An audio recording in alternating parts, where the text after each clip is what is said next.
নমস্কার। আশা করি সবাই ভালো আছেন।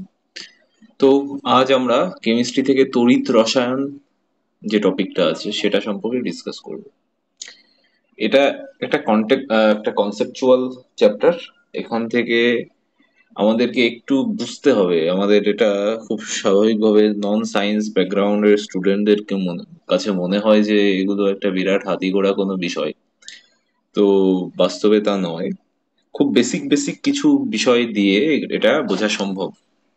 আমি খুব সিম্পলি রাখার চেষ্টা করেছি বিষয়টা, কারণ কামিং যে গ্রুপ ডি আছে, রেলওয়ে বা এনটিপিসি, এখানে অনেক সায়েন্স ঘেঁষা কোশ্চেন আসে এবং তার জন্য আমাদের এই বিষয়গুলো সম্পর্কে কনসেপ্ট ক্লিয়ার হওয়া খুব দরকার। তো চলি, আমরা স্টার্ট করি। তো তড়িৎ রসায়ন সম্পর্কে যদি আমরা ডেফিনেশন বা কাকে বলে এটা জানার চেষ্টা করি, তো বিভিন্ন বইতে বিভিন্ন রকম 5-10 লাইন করে অনেক কিছু লেখা আছে। তা আমাদের অত কিছু সত্যি আমার কাকে বলে এটা জানার দরকার নেই, তবে আমি এটা জানবো যে আসলে এটা কি। ঠিক, এটা কি বিষয়। তা এটা এমন একটা বিষয়, তড়িৎ রসায়ন এমন একটা বিষয় যেখানে যে রাসায়নিক বিক্রিয়ার মাধ্যমে কিভাবে তড়িৎ তৈরি করা যায়, আর কিভাবে বিদ্যুৎ ব্যবহার করে রাসায়নিক বিক্রিয়া ঘটানো যায়, এই বিষয়টাই ব্যাখ্যা করা হচ্ছে তড়িৎ রসায়ন, আর কিচ্ছুই না। এখানে এটা এটা রসায়নের একটা মানে কেমিস্ট্রি একটা গুরুত্বপূর্ণ শাখা তো বটেই। মোটামুটি এখানে রাসায়নিক বিক্রিয়া ও তড়িৎ শক্তির মধ্যে যে সম্পর্ক আছে সেটা নিয়ে আলোচনা করা হয়, আর কিছুই না। তো বেসিক আমাদের ব্যাপারটা হচ্ছে কিভাবে রাসায়নিক বিক্রিয়ার মাধ্যমে তড়িৎ তৈরি করব, মানে বিদ্যুৎ তৈরি করব। আর একই রকম ভাবে ঠিক উল্টোটা, বিদ্যুৎকে কাজে লাগিয়ে কি করে রাসায়নিক বিক্রিয়া ঘটাবো। বেশ। তো এবার আমরা নেক্সট যখন আসবো, কতগুলো টার্মস সম্পর্কে আমাদের একটু জানা দরকার। যেমন তড়িৎ বিশ্লেষ্য, যেটাকে ইংলিশে ইলেকট্রোলাইট বলা হয়। ঠিক। তো আহ এই তড়িৎ বিশ্লেষ্যটা কি? তড়িৎ বিশ্লেষ্য হচ্ছে এমন একটা পদার্থ যেটা গলিত অবস্থায় থাকবে বা অ্যাকুয়াস সলিউশন ফর্মে থাকবে। হুম। আহ, তো তখন এই অবস্থায় থাকার অবস্থাতে সে যদি বিদ্যুৎ পরিবহন করতে পারে, তবে সেই পদার্থকে বলা হবে ইলেকট্রোলাইট। এই ইলেকট্রোলাইটের এক্সাম্পল কি? অ্যাসিড, সল্ট, বেস, বেস মানে ক্ষার, এগুলো হচ্ছে ইলেকট্রোলাইটের এক্সাম্পল। এবার ইলেকট্রোলাইটের মধ্যে আহ আপনার অ্যাক্টিভ ইলেকট্রোলাইট আছে। তো অ্যাক্টিভ মানে সক্রিয় ইলেকট্রোলাইট, মানে যেগুলো খুব স্ট্রং ইলেকট্রোলাইট বলা যায়। আর একটা হচ্ছে উইক ইলেকট্রোলাইট, যেগুলো সম্পর্কে আমরা আলোচনা করব। বেশ। নেক্সট আমার তড়িৎ বিশ্লেষণ। তো তড়িৎ বিশ্লেষণ আর তড়িৎ বিশ্লেষ্য এটা দুটো আলাদা জিনিস। তড়িৎ বিশ্লেষণ আমি বলেই দিয়েছি ইলেকট্রোলাইট, আর তড়িৎ বিশ্লেষণ হচ্ছে ইলেকট্রোলাইসিস। আচ্ছা, তড়িৎ বিশ্লেষণটাকে এখানে আমি দুটো পয়েন্ট আকারে লেখার চেষ্টা করেছি। এটা তড়িৎ বিশ্লেষণটা হচ্ছে এমন একটা প্রক্রিয়া যেখানে বৈদ্যুতিক বা বিদ্যুৎ শক্তিকে ব্যবহার করে রাসায়নিক বিক্রিয়া ঘটানো হচ্ছে। এটা হচ্ছে তড়িৎ বিশ্লেষণ। আচ্ছা, এই তড়িৎ বিশ্লেষ এবার এবার কি হচ্ছে, এই যে তড়িৎ বিশ্লেষ্য একটু আগে আমি পড়লাম, আমি একটা তড়িৎ বিশ্লেষ্য ধরে নিলাম কি, আহ ধরে নিলাম NaCl, একটা লবণকে ধরে নিলাম। এখানে তো বলা আছে সল্ট তড়িৎ বিশ্লেষ্য, ইলেকট্রোলাইট। তো তড়িৎ বিশ্লেষ্যের মধ্যে বিদ্যুৎ প্রবাহ করলে রাসায়নিক উপাদানগুলো ভেঙে যায়। এটার একটা এক্সাম্পল আমি নিচে দেখিয়েছি, আমি এখনই একবারে বলে দিচ্ছি। ধরুন একটা সল্ট নিয়েছি NaCl, সোডিয়াম ক্লোরাইড। এটার মধ্যে যেই আমি ইলেকট্রিসিটি চালনা করব, মানে এর মধ্যে যখন যে বিদ্যুৎ প্রবাহিত হবে, তখন কি হবে, NaCl টা ভেঙে যাবে। দেখুন, একটা হবে সোডিয়াম প্লাস, একটা হচ্ছে ক্লোরিন মাইনাস, মানে সোডিয়াম ক্যাটায়নে ভেঙে যাচ্ছে, একটা অ্যানায়নে ভেঙে যাচ্ছে। ঠিক আছে। তো উপাদান বলতে একটা পদার্থের মধ্যে তো অনেক আয়ন থাকে, তা আয়নগুলোকেই তার উপাদান বলা হচ্ছে। তো এই যে সোডিয়াম প্লাস যেটা, এই অবধি এখানে রাখবো, কারণ এর পরে বললে এখনো আলোচনা করা হয়নি। তো এটা ভেঙে যাবে। হুম। তার রাসায়নিক উপাদানগুলোতে ভেঙে যায়। এবং এই উপাদানগুলো মানে এই যে সোডিয়াম প্লাস আর ক্লোরিন মাইনাস যেটা আমি বললাম, এগুলো তড়িৎ দ্বারে গিয়ে জমা হয়। আচ্ছা, এবার তড়িৎ দ্বারটা আবার কোত্থেকে এলো? একটু আগে আমি বিশ্লেষ্য আমি তো বুঝতে পেরেছি। আচ্ছা, ইলেকট্রোলাইট বা তড়িৎ বিশ্লেষ্য কি? এমন একটা পদার্থ যেটা গলিত অবস্থায় থাকবে এবং যার মধ্যে ইলেকট্রিসিটি আমি পাস করতে পারবো। তো সেটা হচ্ছে তড়িৎ বিশ্লেষণ, as simple as drinking water. তারপর কি, তারপর আমরা পড়েছি ইলেকট্রোলাইসিস মানে তড়িৎ বিশ্লেষণ কি। তড়িৎ বিশ্লেষণ সম্পর্কে জানলাম যে তড়িৎ বিশ্লেষণের মধ্যে যখন আমি বিদ্যুৎ প্রবাহিত করব তখন তড়িৎ বিশ্লেষ্য ওই পদার্থটা ভেঙে যাবে, ঠিক আছে, ভেঙে গিয়ে নাকি আরেকটা জায়গায় গিয়ে জমা হচ্ছে, সেই জমার যেখানে হয় সেটা হচ্ছে তড়িৎ দ্বার, ঠিক। আচ্ছা তড়িৎ দ্বারটা এবারে একটু বলে দিই। এটা হচ্ছে আসলে আমি যদি যা লিখেছি সেটা যদি বলি যে এটি একটি পরিবাহী পদার্থ যা তড়িৎ বিশ্লেষের স্থাপন করা যায়, তড়িৎ বিশ্লেষের মধ্যে হবে, তড়িৎ বিশ্লেষের মধ্যে স্থাপন করা যায় এবং এর মাধ্যমে বিদ্যুৎ প্রবাহ ঘটানো যায়। যে কি বলা হলো, কি মানে তো কিছুই বুঝলাম না। আচ্ছা এবারে যদি এটা একটি পরিবাহী পদার্থ, পরিবাহী মানে কি যার মধ্যে দিয়ে ইলেকট্রিসিটি পাস করতে পারে, এরকম তো পরিবাহী পদার্থ ধাতু পাওয়া যায়, আছে। তো এরকম একটা পরিবাহী পদার্থ যা তড়িৎ বিশ্লেষের মধ্যে স্থাপন করা হবে। তড়িৎ বিশ্লেষে আমি ধরে নিলাম সোডিয়াম ক্লোরাইডের গলিত অবস্থায় আছে, মানে দ্রবীভূত অবস্থায় আছে, তার মধ্যে একটা পাত্রের মধ্যে সোডিয়াম ক্লোরাইডের দ্রবীভূত অবস্থায় সোডিয়াম ক্লোরাইড নিলাম, তার মধ্যে একটা পরিবাহী পদার্থ রেখে দিলাম, ঠিক। তো সেটাই তৈরি হয়ে যাবে, আমার তড়িৎ দ্বার তৈরি হয়ে যাবে, আর কিছুই না। আমি যদি এখানে ছবি দেখানো সম্ভব হতো তো আমি দেখালে আরো ব্যাপারটা ক্লিয়ার হতো। খুব ইজি একটা ব্যাপার যে একটা পাত্রের মধ্যে আপনি একটু তড়িৎ বিশ্লেষ্য পদার্থ নিন এবং তড়িৎ বিশ্লেষ্য পদার্থ অবশ্যই সেটা গলিত অবস্থায় হতে হবে, মানে অ্যাকুয়াস সলিউশনে থাকবে, লিকুইড হতে হবে হবে। এবার তার মধ্যে একটা পরিবাহী আপনি নিয়ে নিন, পরিবাহী অবশ্যই ইলেকট্রিসিটি যেটার মধ্যে পাস হতে পারে। তো নেওয়ার পর ওর মধ্যে দিয়ে যদি বিদ্যুৎ প্রবাহ ঘটানো যায়, মানে ঘটানো হয় আর কি, তো সেটাই তড়িৎদ্বার তৈরি হয়ে গেল, ওটাই তড়িৎদ্বার তৈরি হয়ে যাবে, আর কিছুই নেই। আচ্ছা এই তড়িৎদ্বারের দুটো ধরন হয়, একটা হচ্ছে অ্যানোড মানে ব্যাটারির পজিটিভ প্রান্ত এর সাথে যুক্ত থাকে, আর ক্যাথোড হচ্ছে ব্যাটারির নেগেটিভ প্রান্ত এর মধ্যে যুক্ত থাকে। এবার ব্যাটারিটা কোত্থেকে এলো, ওই যে তড়িৎ আমি যে বিদ্যুৎ যে চালাবো, বিদ্যুৎ যে পাস করবো, সেটা আসবে কোত্থেকে, ব্যাটারি থেকে আসবে, এমনি এমনি তো বিদ্যুৎ আসবে না, ঠিক। আচ্ছা এখান থেকে কোশ্চেন যদি আমাকে বলি, তড়িৎদ্বার থেকে ডিরেক্ট কোশ্চেন আসে যে তড়িৎদ্বারের মধ্যে সবসময় ডিরেক্ট কারেন্ট পাস করা হয়। কারেন্ট আমরা মোটামুটি দুটো জানি, যে ডিসি আর AC, alternating current AC, DC মানে ডিরেক্ট কারেন্ট। তো তড়িৎদ্বারে ইলেকট্রোডের মধ্যে সর্বদা ডিসি বিদ্যুৎ ব্যবহৃত হয়, ঠিক। বেশ, আচ্ছা তড়িৎদ্বার মোটামুটি আমাদের ক্লিয়ার।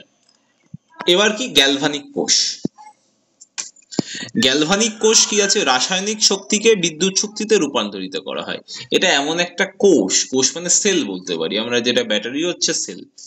তো এটা এমন একটা সেল যেটার মধ্যে রাসায়নিক শক্তিকে বিদ্যুৎ শক্তিতে রূপান্তরিত করা হয়, এনার্জি থেকে আরেকটা, তো আপনার রাসায়নিক কেমিক্যাল এনার্জিকে ইলেকট্রিক এনার্জিতে ট্রান্সফর্ম করা হবে এই গ্যালভানিক সেলের মধ্যে। কোশ্চেন এখানে এরম ভাবে, আমি এটা কেন দিয়েছি এরম ভাবে আসে যে গ্যালভানিক সেলের কাজ কি, চারটে আপনাকে দিয়ে দেবে।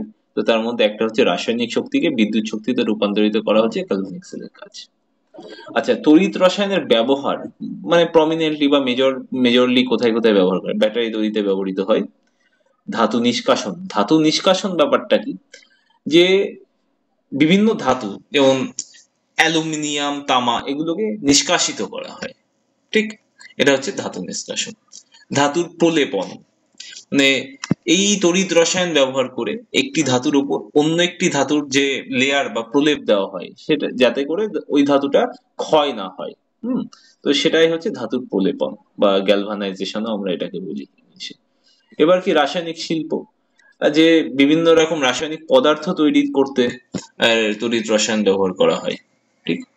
আচ্ছা এবারে আর কি রইলো, যে খুব ইম্পর্টেন্ট একটা পয়েন্ট, যে বিভিন্ন জায়গাতে সায়েন্স থেকে এরকম কোশ্চেন খুব দেখা যায় যে নিম্নলিখিত কোন সূত্রটি তড়িৎ রসায়নের সাথে যুক্ত, চার্লসের সূত্র, বয়েলের সূত্র, নিউটনের সূত্র, ফ্যারাডের সূত্র।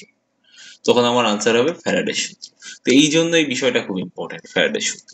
আচ্ছা ফ্যারাডের সূত্র, দুটো সূত্র তো আছে, প্রথম সূত্র দ্বিতীয় সূত্র, আমার অ্যাজ ইট ইজ মুখস্থ করার দরকার নেই, কিন্তু এর যে কনসেপ্টটা কি ছিল ফ্যারাডের সূত্র, সেটা হচ্ছে এই ফ্যারাডের সূত্রগুলো যে তড়িৎ বিশ্লেষণের সময় তড়িৎ দ্বারে জমা হওয়া পদার্থের পরিমাণ নির্ধারণ করে।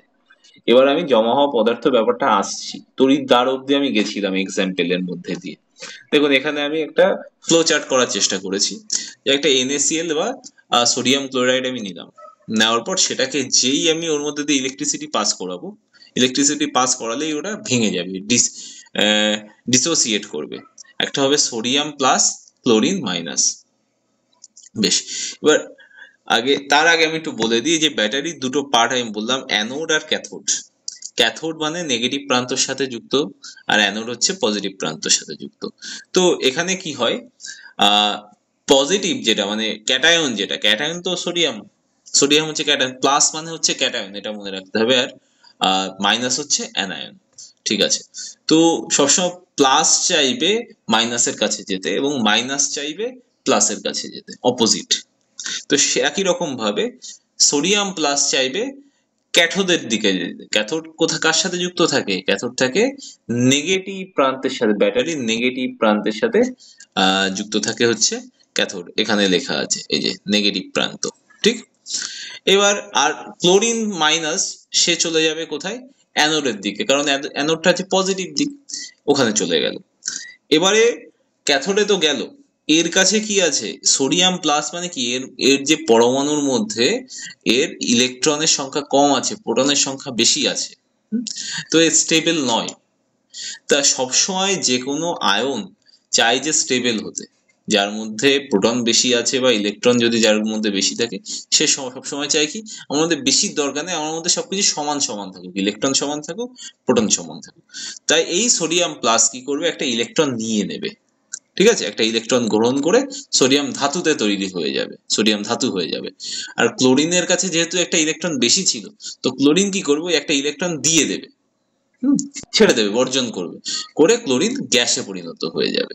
তো এইভাবে তড়িৎ বিশ্লেষণের মাধ্যমে, ইলেকট্রোলাইসিসের মাধ্যমে একটা পদার্থের যে উপাদানগুলোকে আলাদা করা সম্ভব। যেমন কি জল, আমি আরো একটু এক্সাম্পল, জলের মধ্যে কি H2O থাকে, তাই H2O হাইড্রোজেন এবং অক্সিজেনকে একমাত্র কেমিক্যালি এটাকে মানে আলাদা করা সম্ভব, এবং সেটা হচ্ছে ইলেকট্রোলাইসিস।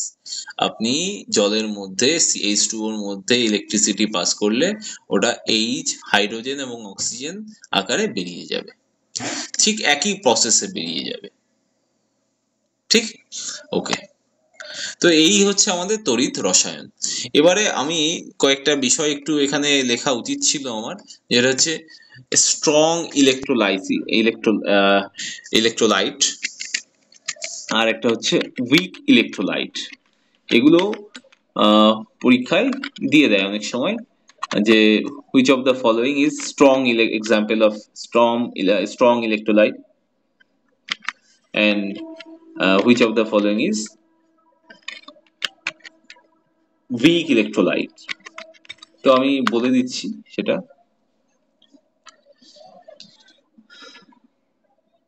স্ট্রং অ্যাসিডস এর মধ্যে পড়বে স্ট্রং ইলেকট্রোলাইটস। স্ট্রং অ্যাসিড বলতে hydrochloric acid, sulphuric acid, nitric acid, এগুলো সব স্ট্রং ইলেকট্রোসাইড। আবার স্ট্রং বেস মানে sodium hydroxide NaOH, potassium hydroxide KOH, এগুলো হাইড্রোক্সাইড মানেই ক্ষারীয় হতে হয়, আর অ্যাসিড তো আপনারা জানেন কম বেশি। আবার সল্টের মধ্যে যেমন সোডিয়াম ক্লোরাইড আমি এক্সাম্পল দিয়েছি অলরেডি, আর পটাশিয়াম নাইট্রেট, এগুলো সব স্ট্রং ইলেকট্রোলাইটের এক্সাম্পল। ঠিক, আর উইক ইলেকট্রোলাইটস যদি জিজ্ঞেস করা হয়, তো সেক্ষেত্রে আমাদের আনসার গুলো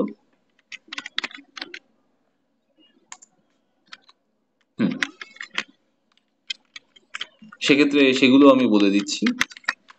উইক ইলেকট্রোলাইটস, তো উইক ইলেকট্রোলাইট সম্পর্কে যদি আরেকটু বলি, যেমন স্ট্রং ইলেকট্রোলাইটস, এই যে ডিসোসিয়েশনটা ওটা খুব তীব্র গতিতে করবে, মানে বিভাজনটা একটা পদার্থের মধ্যে তার উপাদানগুলোকে বিভাজনগুলো খুব তীব্র গতিতে করবে। আর উইক ইলেকট্রোলাইটস এটা পার্শিয়ালি করবে, সম্পূর্ণভাবে করবে না।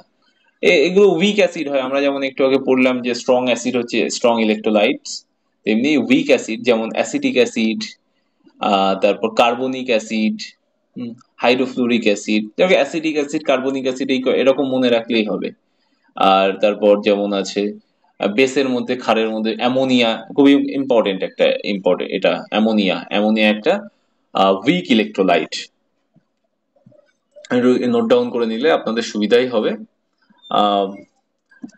এক্সাম্পল অফ স্ট্রং ইলেকট্রোলাইট যেমন sulphuric acid, sodium HCl, hydrochloric acid, ওদিকে সোডিয়াম ক্লোরাইড, পটাশিয়াম ক্লোরাইড, তারপর sodium hydroxide, potassium hydroxide, potassium nitrate, এগুলো সব স্ট্রং ইলেকট্রোলাইট। আর উইক ইলেকট্রোলাইটের মধ্যে পড়বে উইক অ্যাসিড, যেমন acidic acid, carbonic acid, ammonia, weak base ammonia, this all are weak electrolytes. তো আমাদেরকে এখান থেকে এগুলোই এভাবে পড়তে হবে। একটু লজিক্যালি পড়লে সায়েন্সটা কোনো অসুবিধা করে না। এই টার্মস গুলো এক দুবার পড়লে আমাদের মধ্যে মোটামুটি আমরা সব বুঝে যাবো, এর মধ্যে এমন কিছু নেই। এই আমাদের তড়িৎ রসায়নের একটা সিম্পল কনসেপ্ট বা বেসিক, যেটা বলি আমাদের বেসিকই দরকার, আমাদের এখানে খুব ডেপথে যাওয়ার কোনো দরকার নেই, বেসিক জিনিসটা আমরা বুঝতে পারলেই হয়ে যাবে। এর মধ্যে ফ্যারাডে সূত্রটাও তড়িৎ রসায়নের একটা সাথে সম্পর্কযুক্ত, এরকম একটা কোশ্চেন, খুব কমন একটা কোশ্চেন। তো এভাবে আমরা আমাদের প্রিপারেশন কন্টিনিউ করব। ওকে, দেন আমরা শেষ করছি। ধন্যবাদ সবাইকে।